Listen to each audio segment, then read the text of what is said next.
안녕하세요. 네.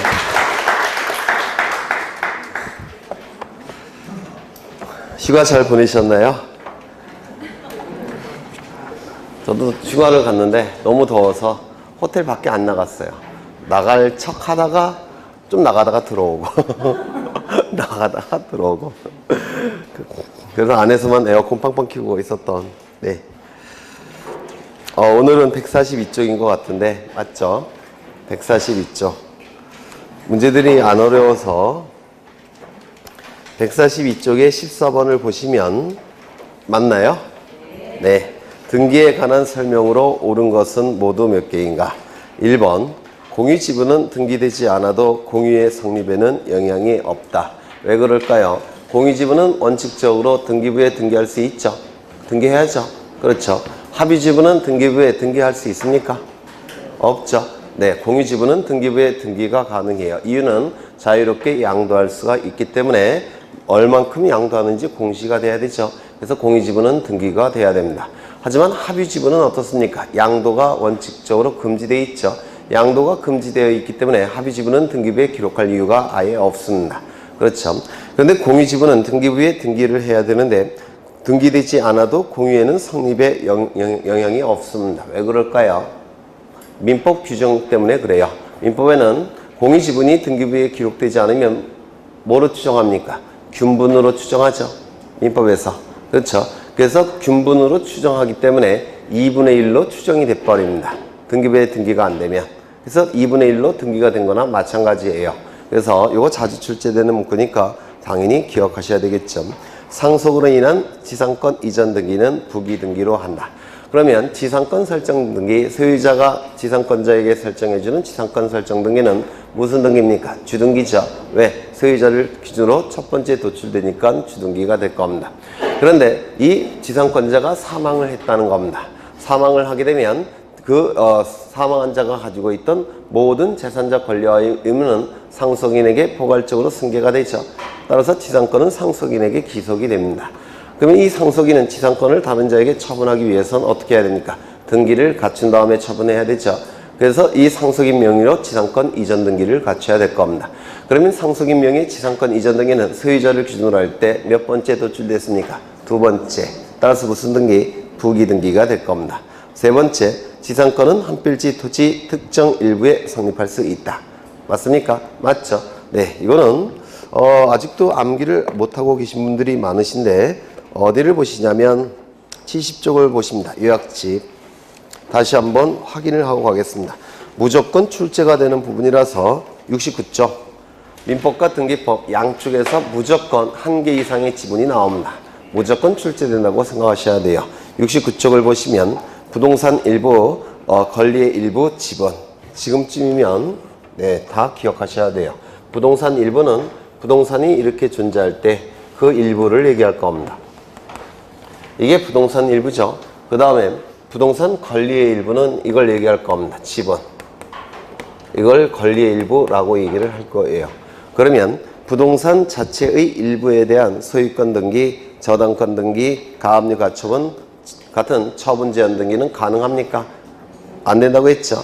그래서 일부에 대해서는 소유권 등기, 저당권 등기, 처분 제한 등기는 허용되지 않습니다. 그렇다면 어떻게 등기할 수밖에 없습니까? 전부에 대해서. 그렇죠. 그래서 이 가압류 가처분 등기는 부동산 일부에 대한 등기는 불가능하니까 채권자는 부동산 전부에 대해서 가압류 가처분 등기를 할 수밖에 없습니다. 요거 자주 출제되니까 좀 귀엽게 드십니다. 가압류 가처분 등기는 부동산 전부에 할 수밖에 없어요. 그렇죠. 그 다음에 부동산 일부에 대한 지상권, 지역권, 전세권, 임차권 등기가 허용되느냐? 허용되죠. 또한 이때 일부에 대한 지상권, 지역권, 전세권 등기를 신청할 때는 뭐도 첨부한다고요? 도면을 첨부해야 됩니다. 그런데 부동산 전부에 대해서 지상권, 지역권, 전세권, 임차권 등기를 신청할 땐 도면을 첨부할 필요가 있겠습니까? 없어요. 그렇죠. 일부에 대해서 도면을 첨부한 이유는 그 일부분을 눈으로 공시하기 위해서 일부에 대해서 도면을 첨부하는 겁니다. 전부라고 한다면 구태여 도면을 첨부할 필요가 없습니다. 이런 것도 출제가 됐던 지문이에요. 권리의 일부, 지분에 대해서 소유권 등기, 저당권 등기, 처분 제한 등기가 가능한가? 이것도 민법에서 지분을 잘 이해하셨으면 쉬운 내용이에요. 지분은 불량적 일부로서 소유권의 불량적 일부로서 한 개의 완전한 형태에 걸립니다. 따라서 자유롭게 양도가 가능하다고 했죠. 그래서 이 지분에 대해선 소유권, 저당권, 처분 제한 등기는 자유롭게 가능하게 될 겁니다. 그런데 조심하셔야 될 것은 지분에 대해서 지분권자 1인이 자신의 지분만에 대해서 보존등기 신청할 수 있습니까? 그건 안 된다고 했죠. 보존등기는 등기부를 개설하는 등기이기 때문에, 등기부를 만드는 등기이기 때문에 정확하게 물권 변동 과정을 공시해야 돼요. 따라서 지분권자 1인은 전원 명의로 보존등기 신청할 수는 있지만 자신의 지분에 대해서만 보존등기 신청할 수 없다라고 했습니다. 이러한 논리가 상속등기에도 나타난다고 했죠. 그렇죠. 상속인 1인은 자신의 지분만에 대해서 상속으로 인한 이전등기 신청할 수 있습니까? 없다고 했죠. 마찬가지로 전원 명의로 상속등기를 신청해야 될 겁니다.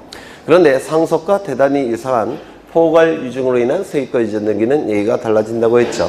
포괄 유증을 받은 자 1인은 자신의 지분만에 대해서 포괄 유증으로 인한 소유권 이전 등기 신청할 수 있습니까? 이건 가능하다고 했죠. 그렇죠. 그 다음에 하나 더, 가등기권자 1인은 자신의 지분만에 대해서 본등기 신청할 수 있습니까? 있다고 그랬죠. 다만 전원 명의로 본등기 신청할 수 있습니까? 없다라고 했죠. 그런 것 계속 출제가 되는 문구들이니까 기억해 두셔야 될 거예요. 그 다음에 지분에 대해서 지상권, 지역권, 전세권, 임차권 등기가 가능합니까? 여기서 갑이 지분이라는 개념은 이런 개념이라고 했죠. 민법에서도 하셨겠지만 이 부동산을 더 이상 쪼갤 수 없는 가장 작은 점들로 구성이 됐다고 봤을 때 이 지분, 이 점들을 확대하면 이렇게 나눠 갖는 게 지분이라고 했습니다.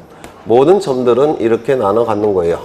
더 이상 쪼갤 수 없는 가장 작은 단위로 구성이 됐다고 봤을 때 이 가장 작은 단위가 확대가 되면 이렇게 나눠 가는 거. 이게 지분이에요. 그래서 지분은 부동산 전부에 대해서 존재할 수밖에 없습니다. 그래서 이 갑이 가지고 있는 지분은 모든 부분에 다 있는 거예요. 이게 지분. 이때 이 지분을 갑이 A에게 지상권을 설정하게 되면 요 A는 어디만 사용수익해야 됩니까? 여기만 사용수익해야 돼요. 이게 사람으로 가능하겠습니까?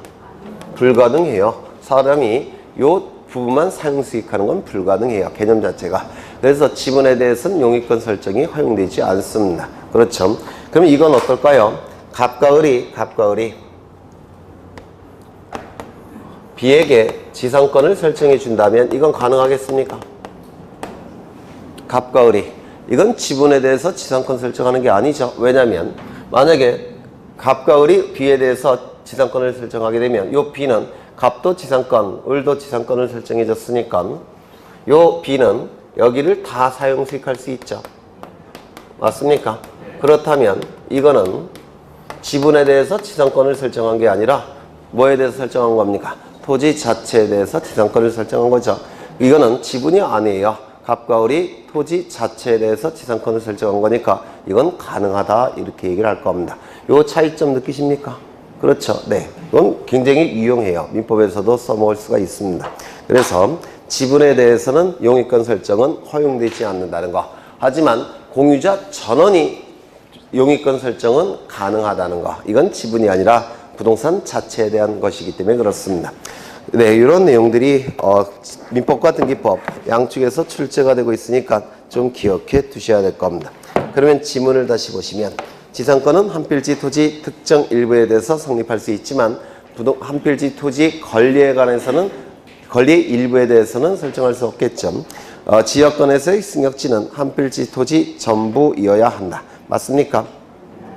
아니죠. 승역지는 전부 이어도 되고 일부 이어도 상관이 없습니다. 다만 유역지는 전부 이어야 되겠죠. 맞습니까? 그러면 이 지역권 설정 등기는 유역지 등기부에 합니까? 승역지 등기부에 합니까? 네, 승역지 등기부에. 그렇죠. 그러면 승역지 등기부에 무엇을 반드시 기록을 해야 됩니까? 용익물건이니까 범위. 그렇죠. 그래서 이 범위를 반드시 기억해야 되는데 만약에 이 승역지가 전부일 때도 전부라고 표기를 해야 됩니다. 일부일 때는 어느 지점부터 어느 지점까지 인지를 표기해야 되고 전부일 때는 전부라고 표기를 해야 돼요. 따라서 범위는 반드시 등기부에 기록이 돼야 됩니다. 맞습니까? 맞죠? 그 다음에 지역권은 목적이 정해져 있죠. 건물, 기타, 공작물 소유 목적 또는 수목의 소유 목적. 두 가지 목적이 존재하죠. 따라서 목적을 반드시 기록해야 되고, 승역지는 승자가 받들 승자예요. 그래서 받드는 역할을 하는 토지가 승역지인데 어느 토지를 받듭니까? 요역지를 받들죠. 승역지 지역권은 두 토지 간의 이용관계를 조절하는 권리이기 때문에 요역지를 받드는 역할을 하게 돼요. 그러면 어느 토지를 받드는지, 즉 요역지를 반드시 승역지 등기부에 표시를 해야 됩니다. 맞습니까? 그래서 이 지역권 설정 등기에서 반드시 기록해야 될 내용 뭐라고요? 범위, 목적, 요역지 표시. 그러면 이 지역권 설정 등기가 신청이 되면 등기관은 승역지 등기부에 지역권 설정 등기를 신청에 의해서 실행하게 될 겁니다. 그때 실행한 다음에 가만히 있습니까? 또 하나를 더 해야 됩니까? 하나를 더 해야 되죠. 요역지 등기부에 요역지 지역권 이렇게 표기해야 되죠. 이걸 요역지 지역권 등기라고 얘기합니다. 이 요역지 지역권 등기는 신청이 없어도 직권으로 해야 되죠. 직권으로 해야 될 겁니다. 또한 이 요역지 지역권 설정 등기는 두 토지 간의 이용관계를 조절하는 권리가 지역권이기 때문에 지역권 설정이라고는 표기하지만 지역권자는 등기부에 기록하지 않습니다. 왜냐면 부정성 때문에 그래요. 부정성. 네, 거기까지 하시면 될 것 같아요. 그 다음에 미음, 전세권이 소멸되었으나 그 등기가 말소되지 않고 있는 건물에는 새로운 전세권의 설정 등기를 할 수 없다. 이게 뭡니까? 후등기 저지력. 그렇죠. 그래서 지역권의 전세권의 존속 기간이 종료가 돼버리면 전세권은 소멸하죠. 따라서 전세권 등기는 무효가 될 겁니다. 전세권이 소멸되면, 그러면 전세권이 소멸됐기 때문에 전세권 설정 등기는 무효가 될 텐데, 무효일지라도 형식적으로 확정된 효력은 존재하기 때문에 이 무효인 등기와 양립할 수 없는 등기가 나타나는 것을 저지한다고 했죠. 이를 후등기 저지력 또는 옛날 용어에는 형식적 확정력이라는 용어도 써요. 무효인 등기일지라도 형식적으로 확정된 효력이 있기 때문에 양립할 수 없는 등기가 뒤에 나타나는 것을 저지시킨다고 해서 후등기 저지력이라고도 하고 형식적 확정력이라고도 얘기를 하게 될 겁니다. 네, 그래서 정답은 기역, 니은, 디귿, 미음이 될 텐데, 거기 해설의 두째 줄 보시면 동일 토지를 위하여 지역권 설정 등기를 2개 이상 할 수는 없다. 이건 대단히 주관적인 견해예요. 그래서 이건 지워주십니다. 혼동의 여지가 있으니까 잘못된 내용 같아요. 아마 민법을 잘 모르시는 분이 쓴 것 같아요.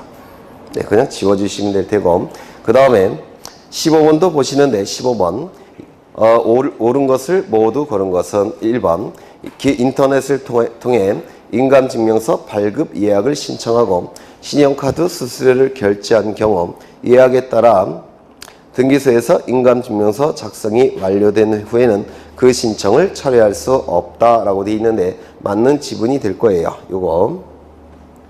근데 요거 그 해설을 좀 읽어보셔야 될 테고요. 요거는 기출지문이에요. 기출지문이라서 좀 읽어보셔야 되는데 요걸 좀 설명을 해보면 철회라는 단어가 나오죠. 철회. 이 철회는 행정법상의 개념인데요. 효력이 발생하기 전에 없는 상태로 돌리는 게 철회예요. 취소랑 다르죠. 취소는 하자가 있지만 효력이 발생하는데 이거를 없는 상태로 돌리는 게 취소입니다. 하자가 있는 법률행위가 효력이 일단 발생합니다. 이를 취소권 행사를 통해서 없는 상태로 돌리는 게 취소예요. 이건 민법상의 개념이고 철회는 행정법상의 개념인데 효력이 발생하기 이전에 법률행위 효력이 발생하기 이전에 없는 상태로 돌리는 개념이 철회예요. 그러면 거기 보시면 인감증명서 작성이 완료된 후라는 빈이 있죠. 인감증명서 작성이 이미 완료가 됐으니까 철회할 수 있겠습니까? 없더라는 겁니다. 효력이 발생하기 이전에 없는 상태로 돌리는 게 철회라는 개념이기 때문에 이미 인감증명서 작성이 완료가 됐다면 철회하고 싶어도 철회할 수가 없어요. 거기에 대한 예규의 내용이 거기 나와 있는 겁니다. 그렇게 이해하시면 될 테고 2번 하천법상 하천으로 편입된 토지에 대해서는 소유권 이전 등기나 저당권 설정 등기를 할 수 없다. 맞았습니까? 틀렸죠? 하천법상의 하천은 하천법이 2008년도에 구규제가 폐지가 됐습니다. 예전에는 하천법상의 하천은 국가 소유이기 때문에 거래가 허용되지 않기 때문에 등기가 불가능했어요. 그런데 하천법상 이 구기제가 폐지가 됐기 때문에 거래가 이제 가능해진 겁니다. 거래가 가능하니까 공시 방법이 있어야 되겠죠. 따라서 모든 등기가 다 가능합니다. 다만 하천법상의 하천은 생활용수, 농업용수, 공업용수로 사용하고 있기 때문에 지상권, 지역권, 전세권, 임차권 등기가 허용이 된다면 특정인의 독점적 사용이 허용이 되고, 이는 생활용수, 공업용수, 농업용수 사용하지 못하게 되죠. 이거는 금지돼야 되기 때문에, 방지돼야 되기 때문에 4개의 등기는 여전히 금지되어 있습니다. 특정인에게 독점적 사용을 허용할 수 있는 지상권, 지역권, 전세권, 임차권 등기는 여전히 금지되어 있다는 겁니다. 요 4개의 등기를 빼고서는 모든 등기가 다 가능합니다. 가압류 가처분, 소유권 등기, 저당권 등기 다 가능해요. 금지되는 거 뭐라고요? 지상권, 지역권, 전세권, 임차권. 용익적 권리죠. 네. 그 다음에 디귿을 보시면 공작물 대장에 등재된 해상 관광용 호텔 선박은 건물 등기부에 등기할 수 있다. 건물 등기부에 등기가 가능하기 위해서는 건물이 돼야 되겠죠. 건물은 3가지 요건이 충족이 돼야 돼요. 첫 번째 정착성, 두 번째 외계분단성, 세 번째 용도성. 그렇죠. 그런데 이 선박은 정착성이 있습니까? 움직이죠. 정착성이 없는 동산에 불과합니다. 건물 등기부에 등기는 불가능해요. 다만 선박 등기부라는 게 따로 있어요. 선박 등기부도 있는데 이거는 부동산 등기부가 아니죠. 선박 등기부의 등기는 성립 요건이 아니라 대항 요건에 불과해요. 그래서 우리가 다루는 등기가 아니에요. 그렇죠. 그 다음에 리얼 주의 토지 통행권의 확인. 하나 더. 공작물 대장에라고 되어 있죠. 대장에 등록됐다고 해서 무조건 등기가 가능한 건 아니에요. 예를 들어서 건축물 대장에 무조건 등록됐다고 해서 모두 다 등기가 가능한 건 아닙니다. 왜냐면 이거는 누가 판단하는 겁니까? 건축물 대장은 행정부에서 판단하는 거죠. 그런데 이 등기할 수 있는 건물인지 여부는 사법부 소속의 등기소에서 판단하는 거예요. 그래서 건축물 대장에 등록됐다고 해서 무조건 건물로서 등기할 수 있는 건 아닙니다. 예외가 인정되기 때문에 그래요. 그렇죠. 그 다음에 주의토지 통행권의 확인 판결을 받았더라도 이 통행권은 등기할 수 없다. 맞았을까요? 네? 틀렸죠? 왜 틀렸을까요? 주의토지 통행권이 만약에 지역권이라고 한다면 등기가 가능해요. 근데 이 주의토지 통행권은 지역권이 아닙니다. 뭐죠? 상린권입니다. 상린권. 그래서 물권의 권능 중에서 사용수익 처분 권능이 있죠. 사용수익 처분 권능으로 구성된 게 사용수익 권능으로 구성된 게 상린권이에요. 사용수익 권능. 그래서 이 주의토지 통행권은 상린권의 일부이기 때문에 독립된 물권이 아닙니다. 독립된 물권이 아닌데도 불구하고 법원이 판결을 내렸다면 이건 법원이 판결이 잘못된 거예요. 판결을 고쳐야 되는 것이지 등기할 수 있는 게 아닙니다. 상린권에 불과하기 때문에 그렇습니다. 그 다음에 상린권은 사용수익 권능이니까 소유권자만 상린권이 있겠습니까? 아니에요. 사용수익 권능을 가진 물권자는 전부 다 상린권이 있는 거예요. 지상권, 전세권, 임차권 다 상린권을 갖고 있죠. 그 다음에 한 필지 토지의 일부를 목적으로 하는 저당권, 지상권 등기는 할 수 있으나 맞습니까? 틀렸죠. 한 필지 토지의 일부를 목적으로 해서는 저당권은 불가능하죠. 지상권만 가능하게 될 겁니다. 아파트 분양 약관상 이 일정 기간 전매 금지 특약은 등기할 수 없다. 이건 맞아요. 왜냐하면 이 특약사항은 반드시 근거 규정이 있어야 된다고 했죠. 등기법상 특약사항은 근거 규정이 있어야지만 특약 등기를 할 수 있다고 했습니다. 하지만 등기법 아무리 눈 씻고 찾아봐도 아파트 분양 약관상의 일정 기간 전매 금지 특약은 등기할 수 있다는 근거 규정이 없어요. 따라서 이 특약사항은 등기할 수 없습니다. 그렇죠. 그 다음에 특약사항, 약정사항 등기할 수 있다고 했는데 근거 규정이 있어야 된다고 했죠. 근거 규정이 있을 때는 등기부에 기록할 수가 있는데 이는 주등기합니까? 부기등기합니까? 부기등기. 그렇죠. 예를 들어서 전세권은 양도금지 특약이 가능하죠. 양도금지 특약이 가능하다고 등기법에 규정이 되어 있어요. 그래서 전세권 양도금지 특약 등기가 가능한데 이 양도금지 특약 등기는 전세권 등기와 같은 전세권과 동일성을 표현해야 되겠죠. 그래서 기존의 전세권 등기가 3번이라고 한다면 전세권의 양도금지 특약은 3의 1번 이렇게 동일성을 표현해야 되니까 그 특약 등기는 무조건 부기 등기한다라고 했습니다. 외우드시죠? 특약 등기는 무조건 부기 등기. 그렇죠. 그 다음에 그러면 정답은 몇 번인가요? 기억과 리얼 두 개가 되겠죠. 16번 등기와 관련한 다음 설명 중 옳은 것은 판례에 의하면 계약을 해지한 경우 등기를 말소하지 않더라도 소유권은 매도인에게 당연히 복귀한다고 한다. 이거 민법에서 하셨죠? 이게 뭡니까? 유인성설. 그렇죠. 그래서 유인성설이라고 얘기하는데 여기 이러한 부동산이 있고 소유자가 갑입니다. 갑이 을과 매매계약을 체결합니다. 그런데 이 물권행위는 독자성 긍정설이 판례입니까? 부정설이 판례입니까? 물권행위. 처음 들어보세요? 이거는 채권행위죠. 매매계약이 체결되면 소유권 이전 등기 의무, 대금 채권, 소유권 이전 등기 청구권, 대금 채무, 채권 채무를 발생시키는 법률행위, 채권행위예요. 그런데 우리가 민법 186조의 법률행위 플러스 등기 물권 변동, 이건 법률행위는 물권 변동을 일으키는 법률행위니까 물권행위예요. 그래서 이 매매가 이건 채권행위고 물권이 변동되기 위해서는 물권행위가 따로 필요해요. 이 물권행위는 이 채권행위 안에 있다라고 봅니다. 이건 기억나시죠? 이게 물권행위의 독자성 부정설이라는 독자성 부정설이라는 거예요. 물권행위는 채권행위와 독자적으로 존재하는 게 아니라 채권행위 안에 있다고 해서 물권행위의 독자성 부정설이라고 불러요. 이거 되셨을까요? 물권행위는 채권행위와 독자적으로 존재하는 게 아니라 채권행위 안에 있기 때문에 독자성 부정설이라고 불러요. 그러면 물권행위가 있고 등기까지 이루어지게 되면 갑이 가진 소유권은 을의 소유권으로 변동이 될 겁니다. 몇 조에 의해서? 민법 186조에 의해서 법률행위 플러스 등기 물권 변동. 이때 이 매매계약이 무효 취소 해제가 돼버립니다. 매매계약이 무효 취소 해제가 돼버리면 그 안에 들어가 있는 물권행위도 어떻게 될까요? 자동적으로 실효가 돼요. 그렇죠? 이거를 물권행위의 유인성설 이렇게 불러요. 유인성설.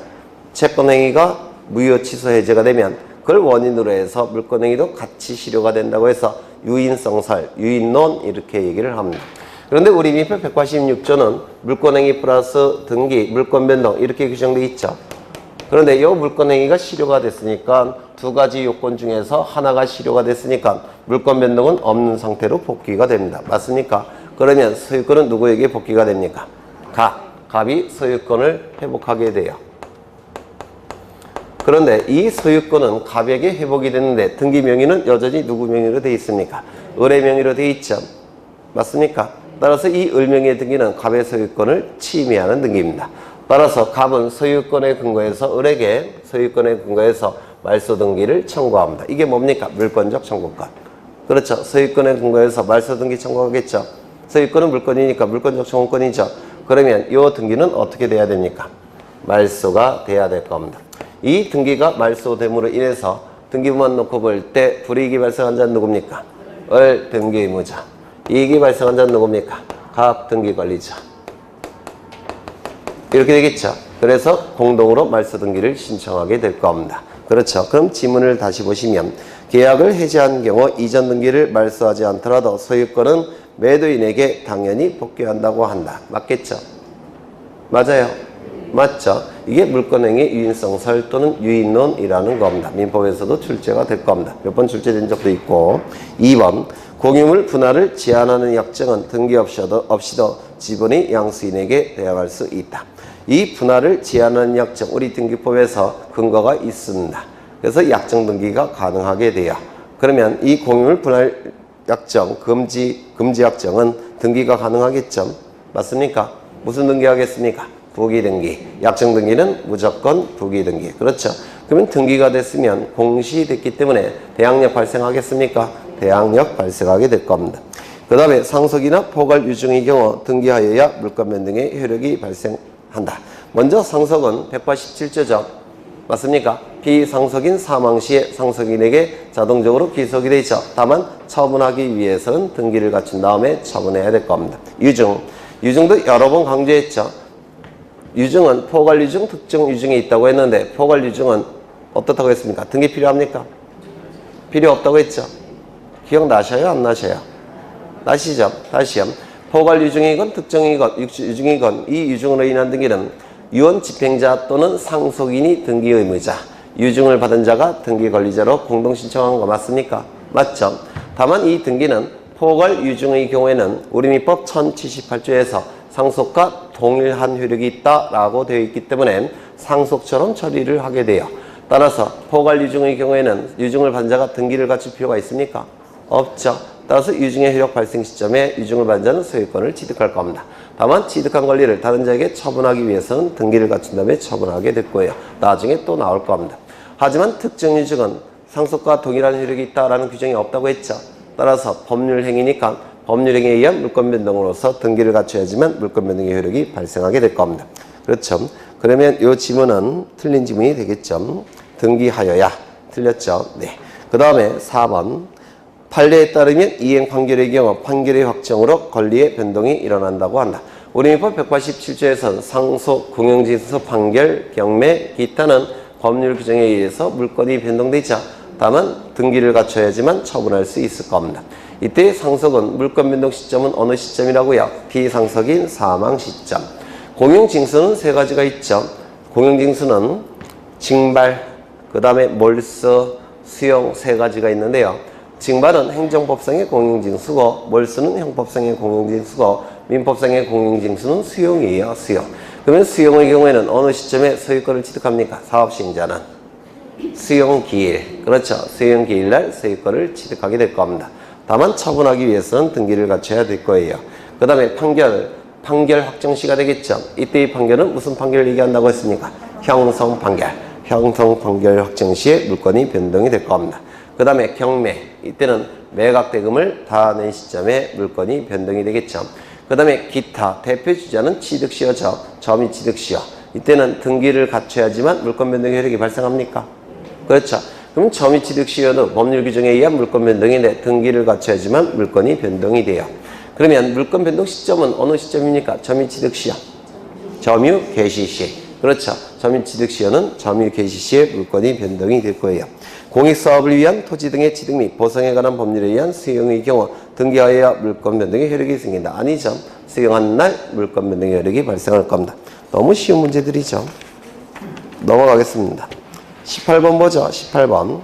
가로 안에 들어갈 단어가 순서대로 짝 지어진 것은 이미 종료된 등기 절차에 착오 유류가 있어 원시적으로 등기 일부가 실체관계와 불일치한 경우. 원시적 일부 불일치 무슨 등기할까요? 경정등기. 그렇죠. 이를 시정하기 위하여 하는 등기를 경정등기를 한다. 이는 불일치 사유가 원시적이라는 점에서 후발적 사유에 의하여 그 일부만을 보충하여 정정하는 무슨 등기와 구별합니까? 후발적 일부 불일치 무슨 등기? 변경등기. 그런데 이 경정등기건 변경등기건 일부 불일치를 일치시키는 등기가 변경경정등기죠. 원시적이라면 경정등기, 후발적이라면 변경등기. 그런데 일부예요. 일부. 따라서 변경등기나 경정등기는 변경경정 이전과 변경경정 이후는 뭐가 유지가 돼야 됩니까? 동일성. 맞습니까? 동일성이 유지가 돼야 되니까 변경이나 경정등기의 경우에는 등기관이 동일성 유지 여부를 심사를 해야 됩니다. 이게 원칙이에요. 그렇죠? 그러면 일부 불일치가 아니라 전부 불일치라고 한다면 무슨 등기 하겠습니까? 말소 등기를 해야 되겠죠. 그렇죠. 전부 불일치는 말소 등기를 하게 될 겁니다. 한편 일단 유효하게 성립한 등기의 전부가 후에 부적법하게 된 경우에는 무슨 등기를 합니까? 말소 등기하는 것이죠. 전부 불일치일 때는 말소 등기를 하게 될 겁니다. 건물의 일부가 멸실된 때에는 멸실등기 형식을 취한다. 아니에요. 멸실등기라는 것은 부동산 전부가 없어졌을 때 하는 등기가 멸실등기예요. 일부가 없어졌을 때는 멸실등기 하는 게 아니라 일부가 멸실됐을 때는 멸실등기가 아닙니다. 그때는 변경등기 합니다. 왜냐하면 일부 불일치를 보게 돼요. 멸실등기는 부동산 전부가 없어졌을 때 그때 하는 등기가 멸실등기고 일부가 멸실됐을 때는 일부 불일치라고 보기 때문에 변경등기를 하는 겁니다. 후발적 일부 불일치로 와서 변경등기를 하게 돼요. 이거 좀 기억하시죠? 부동산 전부 부동산 전부 멸실됐을 때만 멸실등기를 하는 것이고 일부 멸실이 됐을 때는 변경등기를 하게 됩니다. 그 다음에 19번을 보시는데 부기등기 형식으로 행하는 등기가 아닌 것은 부기등기는 원칙적으로 몇 가지 예외가 있지만 그 예외는 따로 외워두셔야 되고요. 몇 가지 예외가 있지만 원칙적으로 소유자를 기준으로 판단한다고 했죠. 소유권자를 기준으로 첫 번째 도출된 등기는 무슨 등기? 주등기. 두 번째는 부기등기. 세 번째는 부기의 부기등기. 판매특약등기는 무슨 등기 합니까? 네? 판매특약등기는 무슨 등기 한다고 했죠? 아, 잊어버리셨어요? 제가 이런 그림을 그린 적이 있는데 이 시점은 매매 계약을 체결하면서 동시에 환매 특약을 체결하는 시점이라고 그랬죠. 이거 혹시 기억나실까요? 우리 민법은 매매 계약과 환매 특약을 반드시 동시에 체결할 것을 요구합니다. 이게 동시에 체결되지 않는다면 이거는 환매 특약이라는 문자가 계약서에 적혀 있어도 환매 특약이 아니에요. 동시에 체결될 때만 환매 특약이라는 문구를 환매 특약이 되는 겁니다. 이게 만약에 동시에 체결되지 않으면 뭐라고 했습니까? 재매매 예약이라고 불러요. 문구가 뭐로 기록되어 있건 동시에 체결되면 환매 특약, 동시에 체결되지 않으면 재매매 예약 이렇게 얘기를 하는 겁니다. 이 민법의 취지는 우리 등기법에서도 반드시 지켜져야 돼요. 따라서 우리 등기법에서는 동시에 신청을 해야 됩니다. 요 매매로 인한 소유권 이전 등기와 환매 특약으로 인한 환매 등기는 우리 민법의 취지를 우리 등기법은 지켜야 되니까 반드시 동시에 신청을 해야 돼요.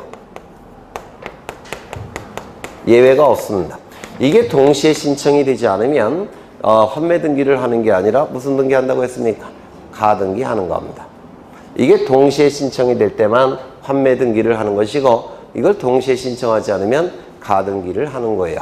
그래서 이것도 동시에 이때는 매도 담보라는 게 되는 것이고요. 이거 따로라고 한다면 가등기 담보 이렇게 얘기를 해요. 민법에서. 이거 가등기 담보 들어보셨죠? 매도 담보도 들어보셨죠? 네, 그렇게 달라지게 돼요. 그러면 이 두 개의 등기가 동시에 신청이 되지만 신청서는 따로따로 작성을 합니다. 신청서라는 용어보다는 요즘은 신청정보라는 용어를 더 많이 써요. 신청정보는 별도로 작성합니다. 이것도 기억해 두셔야 돼요. 환매 등기와 소유권 이전 등기는 동시에 신청하지만 신청정보는 따로따로, 소유권 이전 등기 신청정보 따로, 환매 등기 신청정보 따로따로 작성을 해야 된다. 뭐와 구별한다고 했습니까? 신탁 등기와 구별하셔야 돼요. 신탁 등기와 소유권 이전 등기는 한 건의 신청정보로 신청합니다. 하지만 이 환매 등기와 소유권 이전 등기는 별건의 신청정보로 신청하게 됩니다. 이거 좀 기억해 두셔야 돼요. 여기 보시면 동시에 신청이 되는 거니까 순위는 어떨까요? 동시에 신청했으니까 순위도 어떨까요? 같아야 되겠죠. 순위가 같다는 것 같고 그 다음에 신청정보가 별건으로 작성이 되고 있으니까 번호도 따로 기록해야 돼요. 순위 번호를. 그러면 순위 번호 따로 기록해야 되는데 순위가 같게 하려면 어떻게 할 수밖에 없습니까? 하나는 주등기, 하나는 부기등기. 맞습니까? 그래서 요건 주등기. 여기서 두 개의 계약 중에서 주종관계를 판단한다면 어느 게 주입니까? 매매가 주, 환매 특약 주. 따라서 무효 취소 해제가 되면 당연히 실효가 되는 겁니다. 주종관계에 있으니까. 그럼 민법의 취지는 등기법에서도 지켜야 되니까 주종관계를 판단한다면 어느 게 주, 어느 게 종입니까? 요게 주, 요게 종이에요. 민법에 의해서. 맞습니까? 그런데 두 개가 동시에 신청이 되는데 주고 종이라고 한다면 요게 각하가 된다면 요것도 자동 각하합니다. 주종 관계가 있으니까. 그렇죠? 요게 각하가 되면 요거 각하겠습니까? 아니에요. 요것만 각하되고 이건 실행이 될 겁니다. 주종 관계가 있으니까. 그렇죠? 그러면 주종 관계가 있는데 순위가 같도록 하려면 어떻게 해야 됩니까? 하나는 주등기, 하나는 부기등기. 이렇게 될 겁니다. 그렇죠? 그래서 소유권 이전 등기는 주등기 하는 것이고 환매 특약 등기는 부기등기 하게 돼요. 근데 이 환매권은 재산적 권리니까 양도가 가능하죠. 그렇죠? 환매권은 재산적 권리니까 양도가 가능해요. 따라서 환매권을 양도하게 되면 환매 등기에 이전 등기 해야 되겠죠. 그러면 환매 등기 이전 등기는 무슨 등기 해야 되겠습니까? 부기에 분기. 한 번 더 가야 되니까 환매 등기 이전 등기는 여기다가 한 번 더 붙여야 될 겁니다. 맞습니까? 네, 거기까지 기억하시면 될 것 같아요. 그렇죠? 그러면 환매 특약 등기는 무슨 등기? 부기 등기. 그 다음에 전세권 설정기. 전세권 설정 등기라고 한다면 소유자가 설정해 주니까 첫 번째죠. 전세권이라고 한다면 전세권자가 설정해 주니까 두 번째죠. 따라서 무슨 등기? 부기 등기. 지상권을 목적으로 한 저당권 설정 등기. 소유자가 지상권을 설정해 줄 테고 지상권자가 저당권을 설정하는 것이죠. 그러면 소유권자를 기준으로 할 때 몇 번째 도출됩니까? 두 번째. 따라서 무슨 등기? 부기 등기. 그렇죠. 그 다음에 소유권에 대한 가처분 등기. 소유권에 대한 채권자의 가처분 등기는 소유권자로부터 몇 번째 도출된 걸까요? 첫 번째. 따라서 무슨 등기? 주등기. 그렇다면 전세권에 대한 가압류 가처분 등기는 무슨 등기일까요? 소유자를 기준으로 소유자가 전세권 설정할 테고 그 전세권에 대해서 가압류 가처분 등기가 됐다면 무슨 등기일까요? 부기 등기. 그렇죠. 그래서 소유권에 대한 가압류 가처분 등기는 소유자로부터 첫 번째 도출되니까 주등기. 소유권 이외의 권리에 관한 가압류 가처분 등기는 소유자를 기준으로 두 번째 도출되니까 무슨 등기? 부기 등기. 그렇죠. 그 다음에 이해관계에 있는 제3자의 승낙을 얻은 저당권 변경 등기. 이거는 꼭 기억하셔야 되죠. 네. 이것 때문에 이 문제를 푸는 거예요. 이것 좀 보겠습니다. 이걸 권리 변경 등기라고 얘기하는데, 권리 변경 등기. 여기에, 이건 시험에 나올 가능성이 대단히 높기 때문에 기억해 두셔야 돼요. 갑은, 을로부터 10억 원을 빌립니다. 그냥 안 빌려주겠죠? 담보를 요구하게 될 겁니다. 그래서 갑은 을에게 저당권을 설정하게 될 거예요. 을은 10억 원의 피담보 채권이 발생을 했을 테고 이를 담보하기 위해서 저당권 설정 등기를 할 테고 저당권을 취득하게 될 겁니다. 그러면 이 저당권 설정 등기는 소유자로부터 첫 번째 도출됐으니까 무슨 등기? 주등기. 그렇죠. 이렇게 될 거예요. 그러면 이때 갑이 을에게 요 시가는 20억짜리예요. 그래서 갑은 을에게 5억 원을 더 빌려달라고 요구합니다. 5억 원을 더 빌려달라고 하면 피담보 채권이 얼마가 돼버립니까? 15억이 되죠. 맞습니까? 그러면 피담보 채권액은 등기부에 기록합니까? 기록하지 않습니까? 기록하죠. 그런데 10억 원으로 기록되어 있는 것을 15억 원으로 바꿔야 되겠죠. 저당권의 내용이 바뀌었으니까 무슨 등기 하겠습니까? 요 저당권에 무슨 등기 해야 될까요? 변경 등기를 해야 될 겁니다. 맞아요? 안 맞아요? 맞죠? 그러면 등기부에는 이렇게 기록이 될 겁니다. 을구에 1번 저당권 설정 을 10억 이렇게 기록이 되어 있었는데 이제 피담보 채권액이 15억 원으로 바뀌었죠? 그러면 이렇게 바꿔야 돼요. 1번 저당권 변경 1번 저당권 변경 피담보 채권액은 얼마가 됐습니까? 15억. 그 다음에 요거 보시면 요 저당권과 요 저당권은 같은 저당권이죠. 같은 저당권이니까 어떻게 해야 됩니까? 같다는 걸 표시해야 돼요. 동일성 표현. 따라서 무슨 등기 할까요? 부기 등기. 여기다가 붙여서 기록합니다. 부기 등기예요. 그래서 권리 변경 등기는 원칙적으로 부기 등기입니다. 하나 더. 요것과 요거 합하면 얼마가 됩니까? 25억이 되죠. 따라서 요거 어떻게 해야 될까요? 지워져야 될 겁니다. 가만히 내버려두면 25억이 되잖아요. 그렇죠? 그래서 요 등기사항은 말소해야 될 겁니다. 그래서 이 권리 변경 등기는 원칙적으로 무슨 등기라고요? 부기 등기. 동일성을 표현해야 되기 때문에 부기 등기예요. 그렇죠? 그런데 이러한 경우가 있을 수가 있습니다. 갑이 을에게 10억 원의 저당권 등기를 해준 다음에 갑이 병에게 저당권을 또 설정해 줬다는 겁니다. 얼마를 빌리고? 3억 원을 빌리고. 이렇게 설정을 해 줬다는 겁니다. 그러면 병은 3억 원의 피담보 채권이 발생을 했을 테고 이를 담보하기 위해서 저당권 설정 등기하겠죠.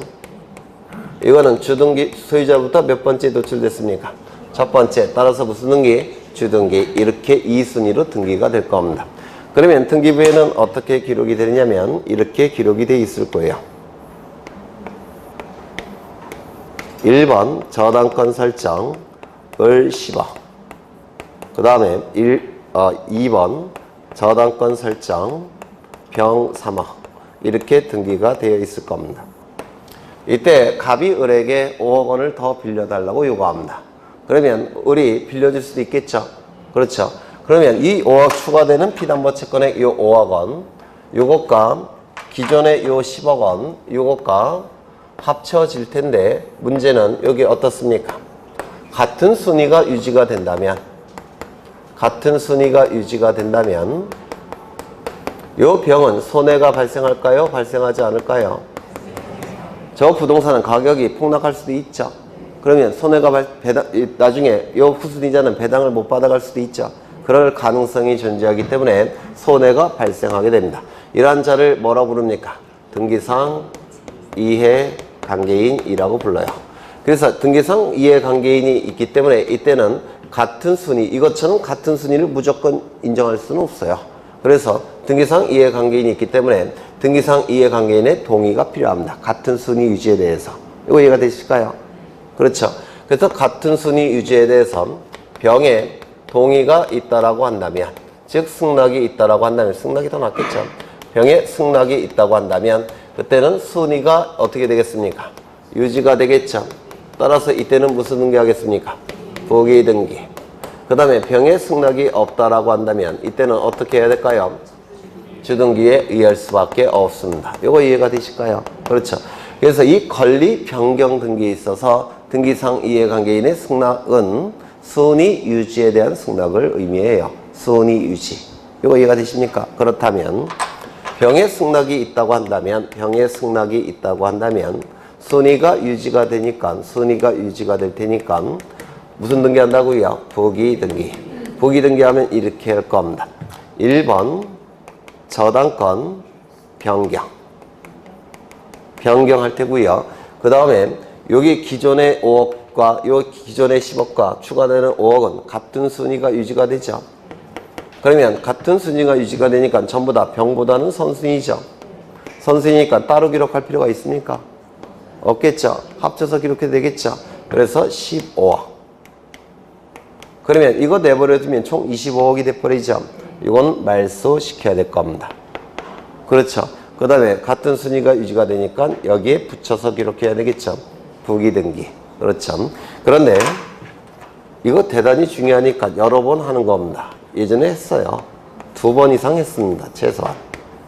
1번 저당권 설정을 10억. 2번 저당권 설정 병 3억. 여기에 대해서 병의 승낙이 없더라는 겁니다. 병의 승낙이 없으면 순위가 유지가 됩니까? 순위가 유지되지 않을 겁니다. 따라서 무슨 등기 해야 될까요? 주등기. 이렇게 해야 될 겁니다. 그러면 1번 저당권 변경이라고 할 테고 기존의 10억 원은 병보다 선순위 유지가 되는 거죠. 하지만 추가되는 5억은 병보다 후순위가 돼야 되죠. 그래서 나눠서 기록해야 돼요. 이렇게. 그리고 여기는 주등기, 부기등기, 주등기. 이렇게 등기를 해야 됩니다. 그래서 이 권리 변경 등기는 출제될 가능성이 대단히 높아요.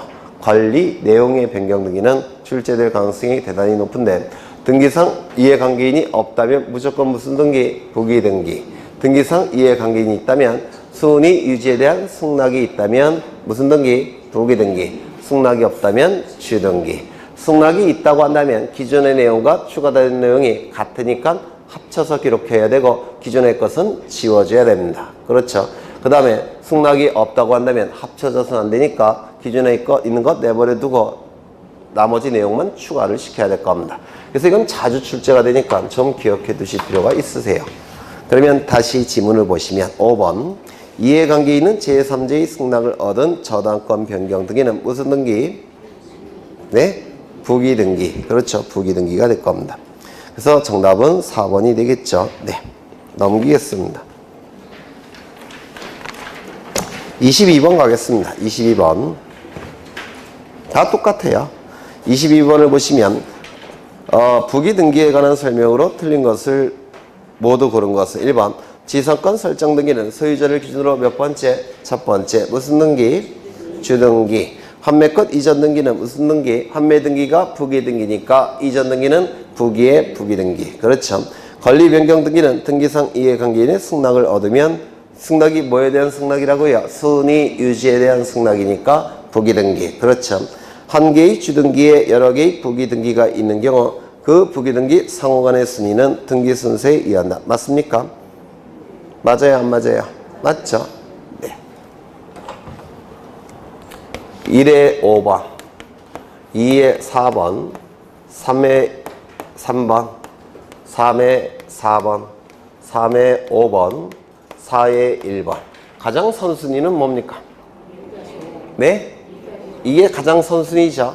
그래서 순위를 판단할 때는 주등기 갖고 판단할 겁니다. 맞습니까? 그런데 주등기 순위가 똑같은 것들이 있죠. 이때는 뭐 갖고 판단합니까?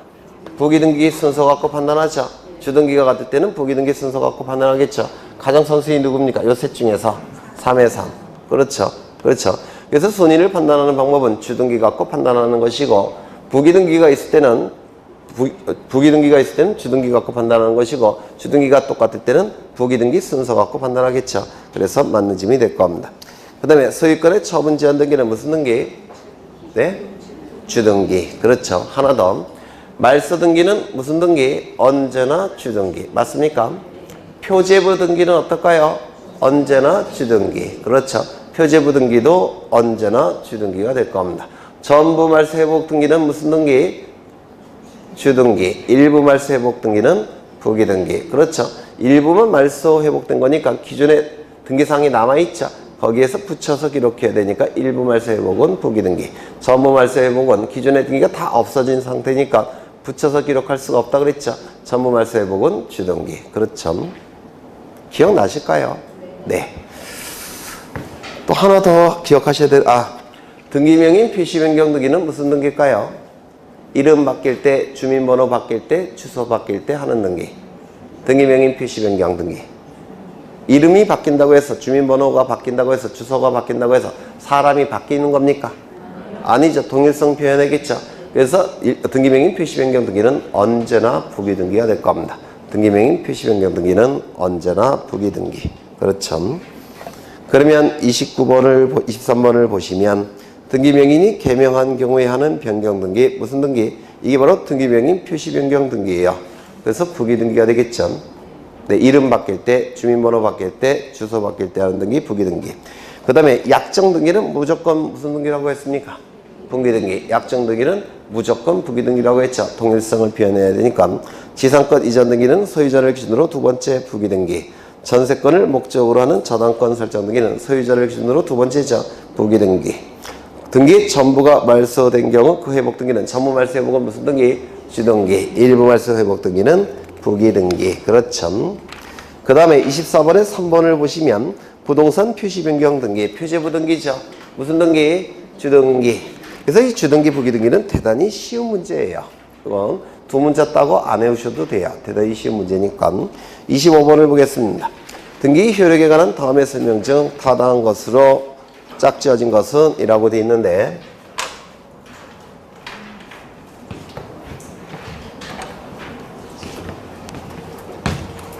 여기에 이러한 부동산이 있고 소유자가 갑입니다.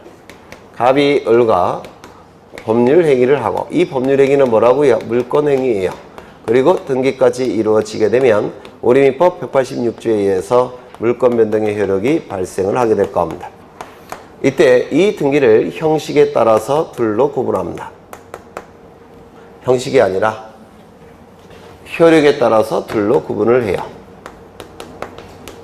이렇게 둘로 구분합니다. 첫 번째는 물권 변동의 전국적 효력이 발생하는 등기, 전국 등기. 물권 변동의 전국적 효력이 발생하는 등기, 전국 등기. 물권 변동의 전국적 효력이 발생하는 전국 등기 전에, 이전에 예비적 단계에서 하는 등기, 예비 등기. 이렇게 둘로 나누게 돼요. 물권 변동의 전국적 효력이 발생하는 등기, 전국 등기와 전국 등기 이전에 예비적 단계에서 하는 등기, 예비 등기. 이렇게 둘로 나눠지게 되는데요. 이때 이 전국 등기의 효력 좀 몇 가지를 외우실 필요가 있어요. 첫 번째, 가장 중요한 효력은 물권 변동의 효력이 되겠죠. 물권 변동의 효력이 가장 중요한 효력이 될 겁니다. 두 번째, 순위를 확정하는 효력이 있죠. 순위 확정의 효력이 있습니다. 세 번째, 대항력이 있겠죠. 대항력, 대항적 효력이 있을 겁니다. 네 번째, 권리 추정력이 있죠. 그 다음에 다섯 번째, 후등기 저지력이 있을 테고, 여섯 번째, 점유적 효력이 있을 겁니다. 또한 등기는 공시 방법이니까 공시력도 있겠죠. 공시력은 당연히 있을 겁니다. 이걸 제가 외워달라고 이전에 부탁을 드린 적이 있는데 두 문자를 따서 이렇게 외워달라고 부탁을 드린 적이 있어요. 그렇죠. 그러면 이제 이 물권 변동의 효력은 가장 중요한 게 뭡니까? 물권 변동의 효력이 발생하는 시점, 이 시점이 제일 중요해요. 그러면 물권 변동의 효력은 언제 발생한다고 했죠? 저장 시, 접수 시, 등기의 효력 발생 시점, 물권 변동 효력 발생 시점. 기억나실까요? 그렇죠. 저장 시, 접수 시, 등기의 효력 발생 시, 물권 변동의 시점. 이건 똑같다고 했죠? 기억나요? 안 나요? 나시죠? 이게 가장 중요한 것이고, 순위 확정의 효력. 일단 등기부에 등기가 기록이 되면 순위가 확정이 되기 때문에 순위가 뒤바뀔 가능성이 있습니까? 없습니까? 없죠. 이를 순위 확정의 효력이라고 불러요. 순위가 뒤바뀔 가능성이 없는 상태인데 권리의 우연이 문제가 될 때 이때 권리의 순서는 어떻게 됩니까? 등기의 순서 갖고 판단하겠죠. 등기의 순서는 같은 구에서는 뭐 갖고 판단합니까? 순위번호. 다른 구에서는 접수번호. 그게 출제되는 부분이고요. 대항력. 공시 방법은 공시가 됐기 때문에 다 대항력이 있는 겁니다. 그 다음에 추정력, 권리 추정력이라고 했죠. 등기의 권리 추정력을 줄여서 추정력이라고 불렀습니다. 이 추정력은 권리 추정력이기 때문에 표제부에는 추정력이 발생합니까? 발생하지 않습니까? 발생하지 않는다고 했죠. 왜? 표제부에는 권리에 관한 내용이 기록되지 않으니까 갑굴구에서만 존재한다고 했습니다. 후등기 저지력. 등기가 일단 등기부에 기록이 되면 설령 무효인 등기일지라도 형식적으로 확정된 효력이 있기 때문에 양립할 수 없는 등기가 나타나는 것을 저지시킨다고 했는데 이를 후등기 저지력이라고 불렀죠. 그래서 옛날 분들은 형식적 확정력이라는 용어도 쓰게 돼요. 그러니까 옛날 책으로 문제집을 만드신 분들은 형식적 확정력이라는 문구로 출제하는 경우도 있어요. 후등기 저지력 같은 뜻이 될 테고, 점유적 효력. 이 점유적 효력은 등기에도 점유적 효력이 있는데 이건 취득시효에서 문제가 되는 거죠. 갑은 이러한 부동산을 소유하고 있습니다. 을이 이 부동산을 20년 동안 점유합니다. 물론 이 점유는 자주 점유고 평은 점유고 공연한 점유일 겁니다. 이때 우리민법 제245조 제1항에서는 요 을에게 소유권, 이전등기 청구권을 인정해 주죠. 맞아요? 이 소유권, 이전등기 청구권을 갑에게 행사해서 소유권, 이전등기까지 실행이 돼버리면 을은 소유권을 취득하게 될 겁니다. 이를 점유취득시효 이렇게 얘기하겠죠. 그런데 여기 갑이 이러한 부동산을 가지고 있습니다. 을이 이 부동산을 10년 동안 점유하고 그리고 10년 동안 등기를 갖추게 되면 이 등기가 설령 무효인 등기일지라도 우리민법 제245조 제2항에서 소유권 취득을 인정하게 됩니다. 소유권 취득이 인정이 되니까 이 무효가 뭐로 바뀌는 겁니까? 유효로 바뀌겠죠. 이게 뭡니까? 등기부 취득시효 이렇게 얘기를 하게 돼요. 그렇죠. 그러면 이 점유취득시효와 등기부 취득시효는 소유권을 똑같이 취득하는데 양자를 비교해보면 요 10년 점유는 20년 점유는 10년 점유 플러스 10년 점유와 같은 거죠. 맞습니까? 그러면 소유권 취득한다는 점에서 요 두 가지를 비교해보면 이거는 똑같으니까 언급할 필요가 없고 요걸 비교해보면 요 등기에 점유와 같은 효력을 인정해 주는 거죠. 소유권 취득에 있어서. 맞습니까? 이를 등기의 점유적 효력이라고 불러요. 등기의 점유적 효력. 소유권 취득에 있어서 등기가 점유와 같은 역할을 했다고 해서 등기의 점유적 효력이라고 부릅니다. 되셨을까요? 이게 다수견해예요. 동산의 점유취득시효와 비교하는 건 소수견해예요. 이게 다수견해고, 네. 이게 점유적 효력이라고 부릅니다. 그러면 문제를 보시면 등기에는 물권 변동의 효력이 있어. 하나 빼먹었네.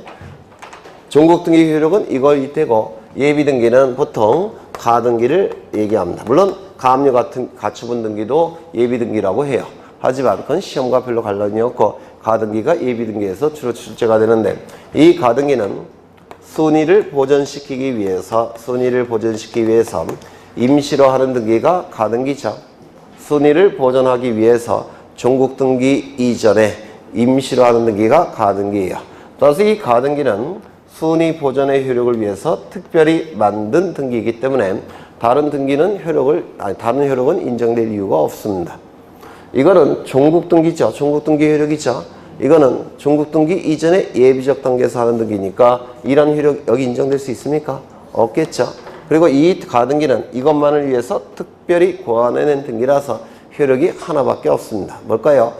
순위 보존의 효력. 물론 가등기가 등기된 부동산은 여러분 같아도 안 사겠죠. 그래서 경고적 효력은 있지만 이건 법적인 효력이 아니에요. 그건 사실상의 효력이라고 해서 여기 가등기의 경고적 효력은 출제 안 됩니다. 가등기에서 출제된 효력, 순위 보존의 효력 하나만 있다 이렇게 기억하시면 돼요. 그러면 1번 등기에는 물권 변동 효력이 있다. 맞겠죠? 2번 우리나라 등기 대항적 효력이 없다. 틀렸겠죠? 판례에 의하면 소유권 이전 등기 등기 명의자는 제3자에게 뿐만 아니라 전 소유자에 대해서도 적법한 등기 원인에 의하여 소유권을 이전받은 것으로 추정한다. 맞습니까? 맞죠? 그런데 만약에 여기가 소유권 이전 등기라고 되어 있는데 이걸 소유권 보존 등기로 하게 되면 이거 맞는 지문입니까? 틀린 지문이라고 했죠? 소유권 이전 등기는 전 소유자에게 권리 추정력을 주장할 수 있지만 보존 등기는 전 소유자에게 권리 추정력을 주장할 수 없다고 했죠? 이유는 뭐라고 그랬습니까? 소유권 이전 등기는 전 소유자와 공동으로 신청한 등기라서 전 소유자에게 권리 추정력을 주장할 수 있지만 소유권 보존 등기는 전 소유자와 같이 등기 신청한 게 아니죠. 단독 신청이죠. 따라서 전 소유자에게 권리 추정력을 주장할 수 없다라고 했습니다. 그 다음에 등기에는 점유적 효력이 있다. 맞을 테고 공신력 인정됩니까? 인정되지 않죠. 민법에 선의 취득과 같은 규정이 등기에는 없기 때문에 공신력은 부동산에는 없기 때문에 공신력이 인정되지 않을 겁니다. 선의 확정적 효력이 있다. 맞죠?